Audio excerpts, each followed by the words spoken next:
Hi girls.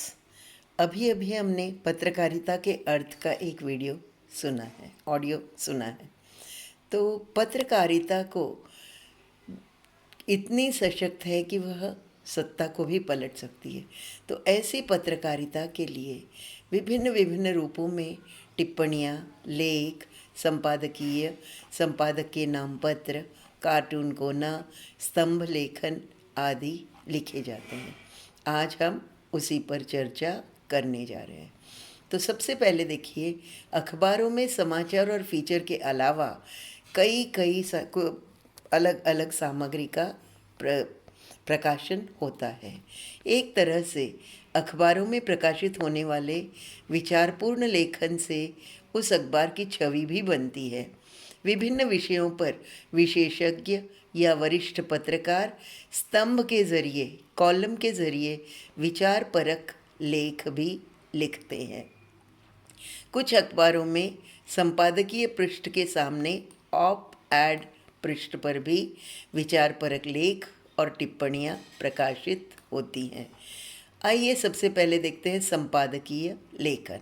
संपादकीय पृष्ठ पर प्रकाशित होने वाले संपादकीय को अखबार की आवाज़ माना जाता है। संपादकीय के ज़रिए अखबार किसी घटना या फिर मुद्दे के प्रति अपनी राय प्रकट करते हैं। संपादकीय किसी व्यक्ति विशेष का विचार नहीं होता है, इसलिए उसे किसी के नाम से नहीं छापा जाता है। संपादकीय लेखन का दायित्व उस अखबार में काम करने वाले संपादक और उनके सहयोगियों पर होता है। आमतौर पर अखबारों में सहायक संपादक संपादकीय लिखते हैं। हिंदी के अखबारों में कुछ एक दो संपादकीय प्रकाशित होते हैं। अब आइए अगले विषय पर हम आएंगे, स्तंभ लेखन। इससे पहले मैं आपको दिखाना चाहूँगी संपादकीय पृष्ठ। ये देखिए, यहाँ पर मैंने आपके लिए एक नमूना दिया है, प्रतिनिधि नमूना। इसी को अंग्रेज़ी में एडिटोरियल कहते हैं और फॉरेन में ओपिनियन के नाम से भी यह छपता है। यह समाचार पत्र का सबसे महत्वपूर्ण पृष्ठ माना जाता है। इस पृष्ठ पर अखबार विभिन्न घटना और समाचारों पर अपनी राय रखता है। महत्वपूर्ण मुद्दों पर लेख भी प्रस्तुत होते हैं। एक बात ध्यान देने योग्य यह है कि संपादकीय पृष्ठ में अखबार के लोग अपने मुद्दे जाहिर करते हैं, तो संपादक के नाम पत्र भी इसी संपादकीय पृष्ठ पर प्रकाशित किए जाते हैं। लेकिन अंतर यह है कि यह जनता की आवाज़ होती है। यह पत्र घटनाओं पर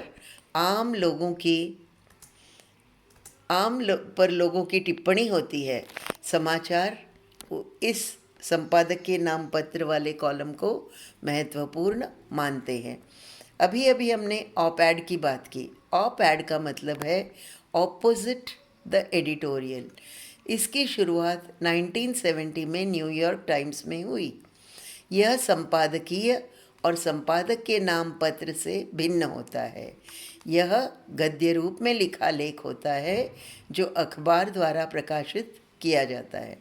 यहाँ विशेषज्ञ की राय तो होती है, पर ज़रूरी नहीं होता कि यह विशेषज्ञ अखबार से जुड़ा हो। एक समय था जब इसने रेडियो और टेलीविज़न को भी टक्कर दी थी, लेकिन 2011 में यह शक के दायरे में आ गया।